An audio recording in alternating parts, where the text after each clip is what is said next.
This is the new Bugatti Chiron Super Sport, and it's a little bit like a private jet because it's super fast, it's super luxurious, and you have to be super wealthy in order to travel in one. And that's why I'm just going to go off over there and review a Volkswagen Polo. I'm just joking, they are going to let me review this thing, and to do that I'm going to talk you around the exterior.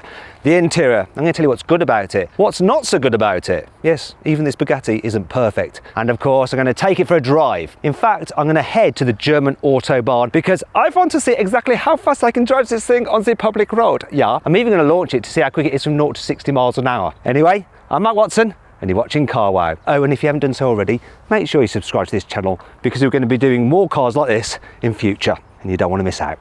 Buying a new car? Then head to CarWow and my team will help you find your next car at a fair price. CarWow, your one-stop car buying comparison site. Let's start off this review by talking about the design of the new Chiron Super Sport. So, I don't know if you can tell already, it's slightly longer than the standard car for improved aerodynamics. For instance, it's allowed them to increase the tear-off area, which is the distance between this part of the car and this part of the car, by 44%, and the distance between these two parts affect the amount of drag. So this car has less drag than the standard Chiron. Also, it's got a bigger rear diffuser for more downforce, and because of that bigger rear diffuser, they've had to put the exhaust pipes vertically like that, rather than horizontally. Let me just check something though. I've got my Rimac stick of truth here. Yes, that's all real.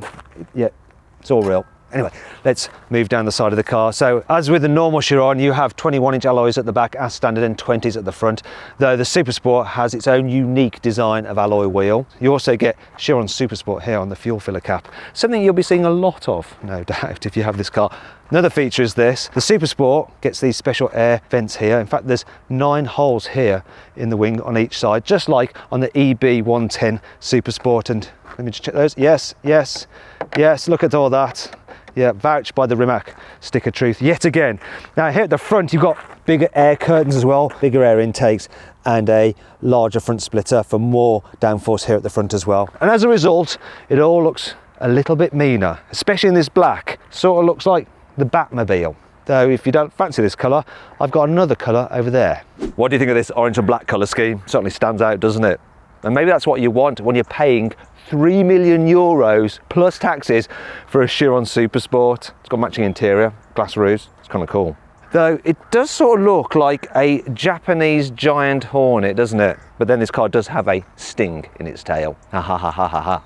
Now let's talk about the engine, and here it is. What I've got here is an 8-litre quad-turbo W16. It's absolutely massive, and it puts out 1600 horsepower depending on which version of the car you have. You can probably see this bit here. This is the gearbox off the front, and it actually sends the power to the front axle where you've got a limited slip differential. It's a 7-speed dual clutch gearbox. It's also got obviously the power going from here to the rear, and once again you've got another electronically controlled limited slip differential there. Now I want to show you this, look.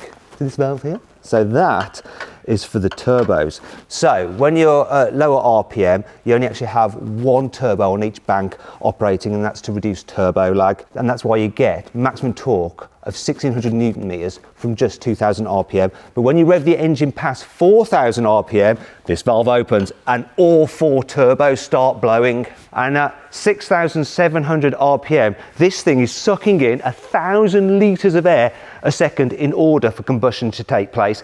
It's absolutely nuts. You have the same carbon ceramic brakes as on the standard Chiron. So you got 420mm discs up front, 400 at the back. You got 8 piston calipers and 4 pads at the front, and 6 piston calipers with 2 pads at the back. Should give some pretty good stopping power. But let's find out by doing a brake test. I'm going to do a full emergency stop from 60 miles an hour. See how long it takes this car to stop. So let's see. Braking now.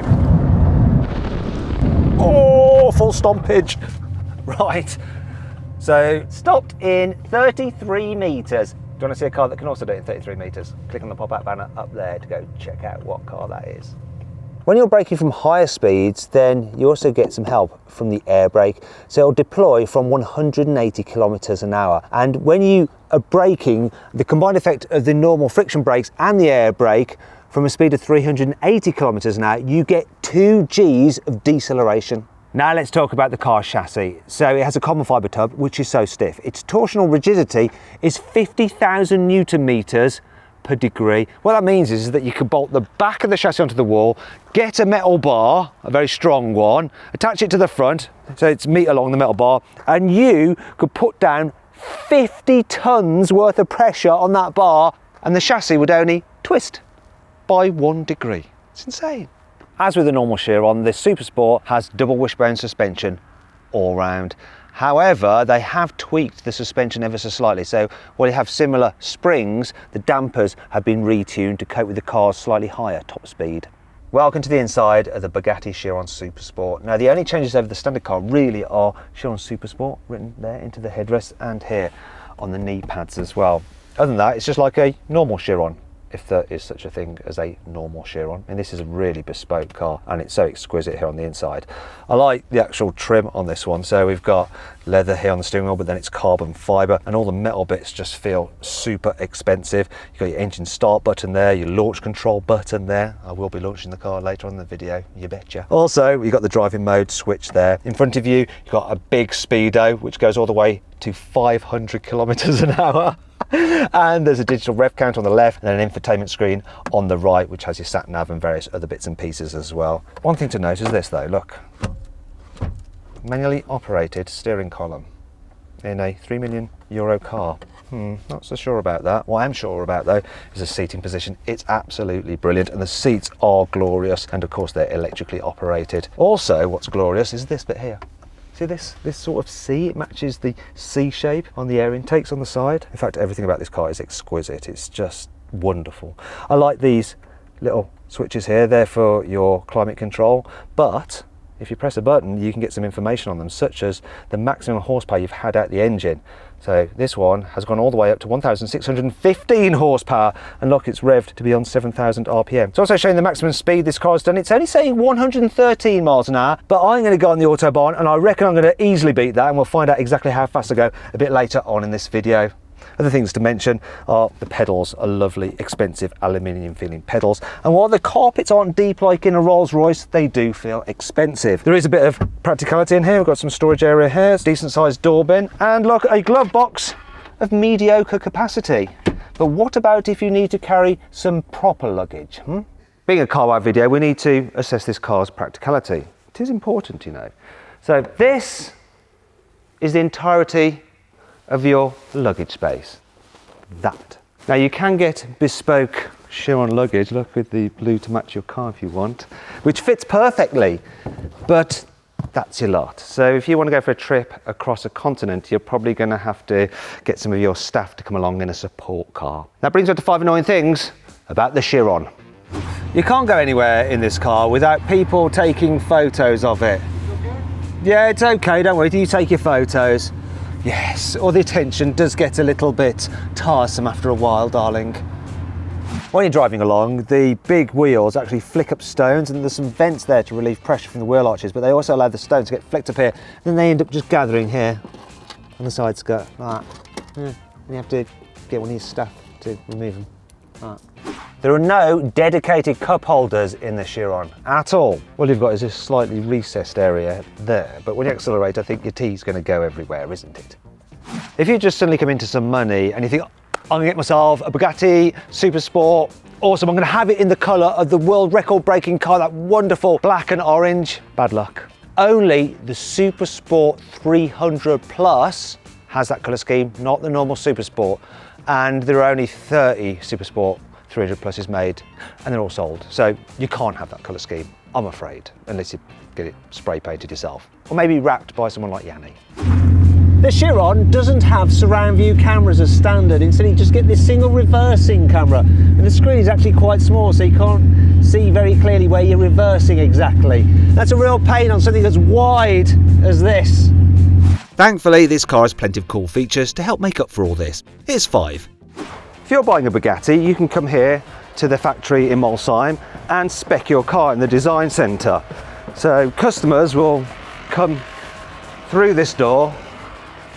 They won't shut it, they'll have staff to shut it after them.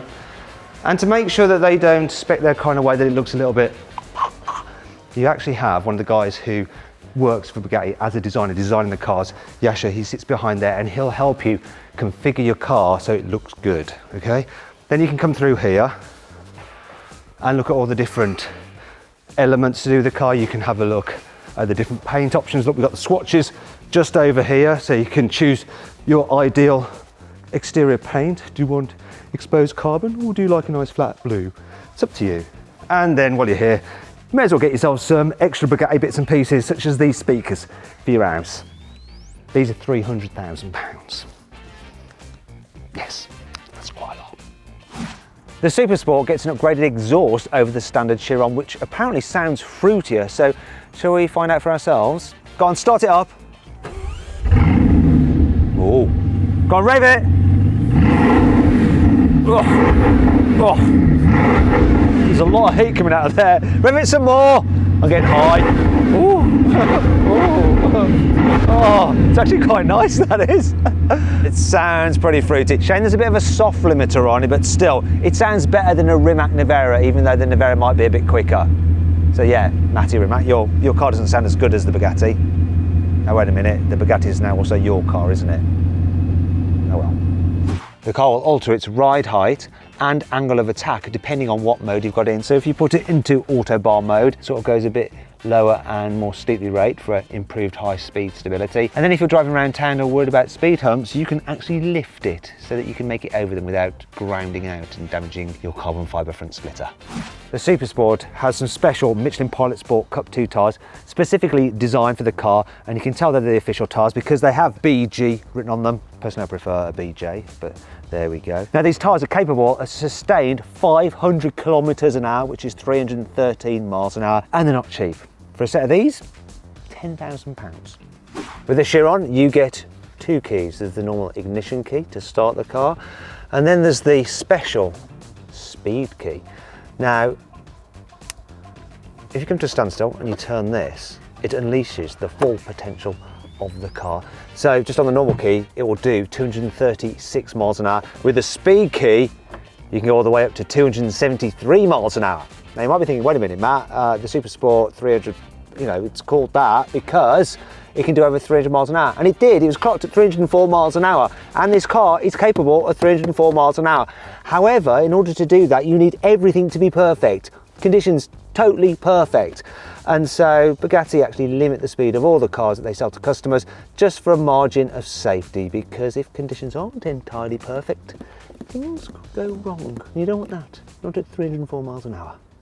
It's finally time to see what this Chiron is like to drive. It's actually really, really easy to live with as a daily. So I'm just going to go into normal drive mode and let the gearbox do its thing, and I'm just going to poodle about. And I could just be in a normal car. My mum could drive this, no problem at all. It's just so easy to drive, especially for a car that is capable of such insane speed. Yet the way it goes over bumps is just pretty much like a hatchback. That's not true, actually. It feels more sophisticated the way it deals with bumps than a hatchback because its suspension is more sophisticated. Visibility forward is extremely good because you've got a relatively low dash. It's all right at the side, and there's view out the back, although it is obscured slightly by what looks like a sperm whale's tail.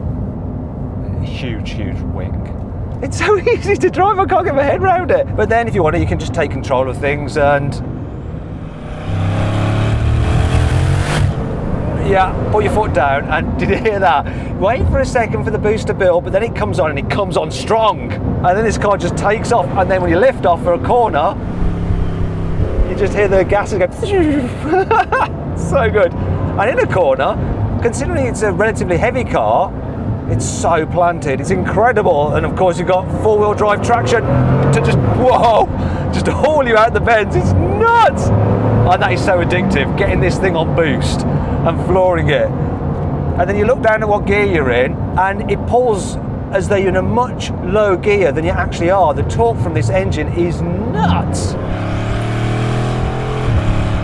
So good. Oh, and yeah, if you want to overtake people, it's just like... I'm going to put it into auto mode again, see what it's just like when you want to calm down again and chill. Obviously being a dual clutch, it's not quite as silky smooth at changing gears as one with a torque converter, but then when you're on it and you want to change gears yourself, it's like smack, smack, smack through the gearbox. Right, I think I'm going to turn around. I've got to be careful. This is a very expensive car. So I think I might turn around here. Reverse is down there, get it right. Oh, Got a little camera there, it's showing me what's behind me, sort of. Up, up, up. It's not as difficult as you might imagine in something so powerful. Do you know what? Every time I drive this car, I keep forgetting that you have to knock it twice to get into drive. Otherwise, you just sit there in neutral looking like a complete and utter idiot, just revving away. Do you know what they've done in this car? It's very, very important, this, especially for a hypercar. The position of the central tunnel, the height of it, and the armrest here, it's perfect for just driving along like this. Maybe you shouldn't drive a car this powerful, just like that. But you can do, or grip it properly, take control. Do you know what's super impressive? It's the actual feel you get through the controls. It really is just so well set up. It's totally like tuned into your brain.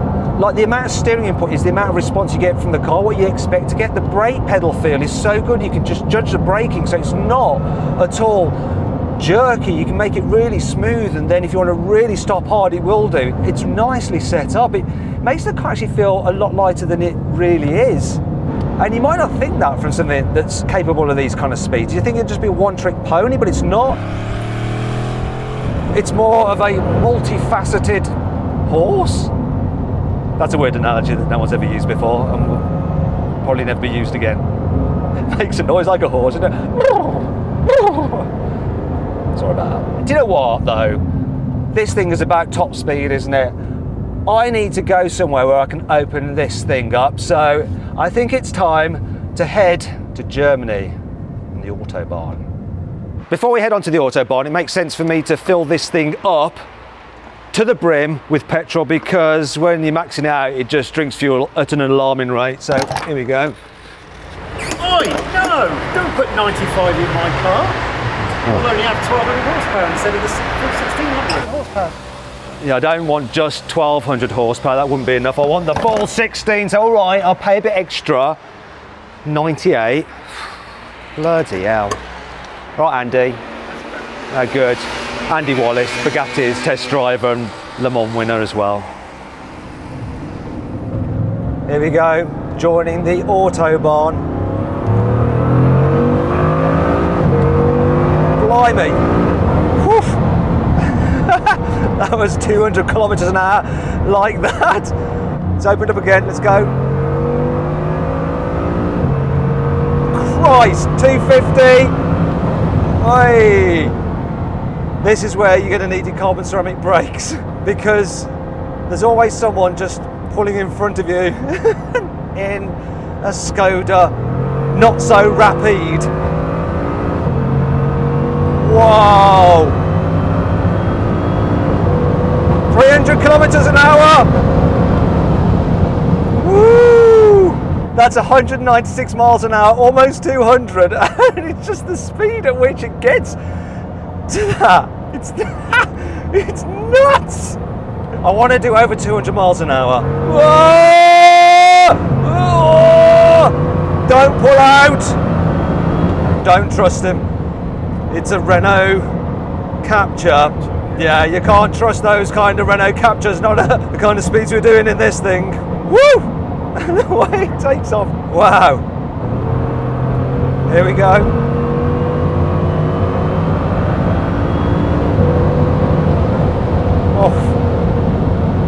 It just gets to 300 kilometers an hour so effortlessly. It's nuts.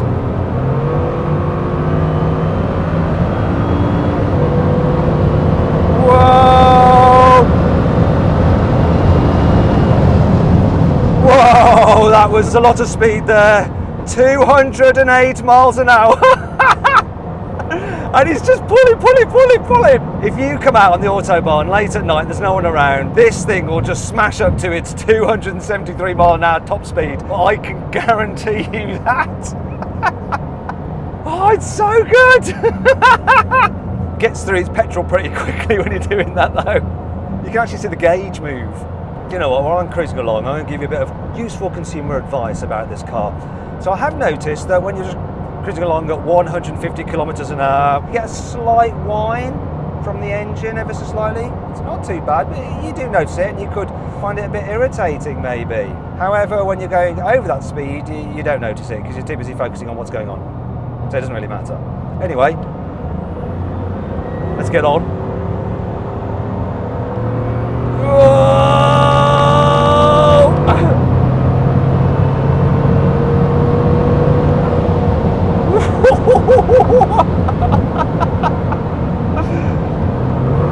Here we go!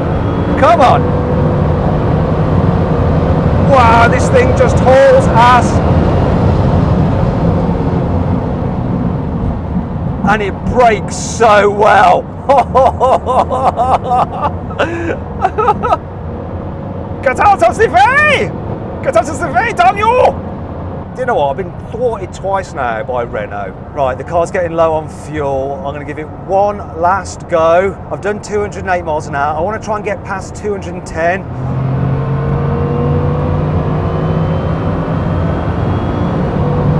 There's another opportunity. Woo! That was some serious speed there. What did I do? So I just managed to do 212 miles an hour. I wanted to get over 200, then I did 208, and I wanted to get over 210, and I did it. 212 miles an hour in the Chiron Super Sport. I can relax now. Oh, no, there is one last thing to do, obviously. Bugatti says the Chiron Super Sport will do 0 to 60 miles an hour in 2.4 seconds, but I don't believe them. I don't at all, so I think it's only fair that I test it for myself. So I'm going to do that with my specialist timing gear up here. So, left on the brake, very hard, press launch control, floor the throttle. Little boost. Off we go. Bit of tyre spin there. Bugatti, they're a right bunch of liars. Can't trust them at all. Look, it does 0 to 60 in 2.3 seconds. Terrible. That was nuts! That was utterly nuts! I can't believe it does it, how it all just works together, the gearbox, the engine, everything, and then it goes and does that. The poor tyres though, I do feel sorry for the tyres, but they did their job.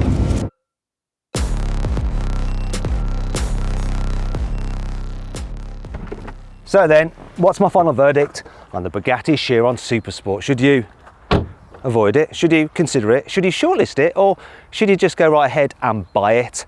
Well, I reckon you should just go right ahead and buy it. Actually, I don't know, just do whatever. I'm all a bit overwhelmed, really.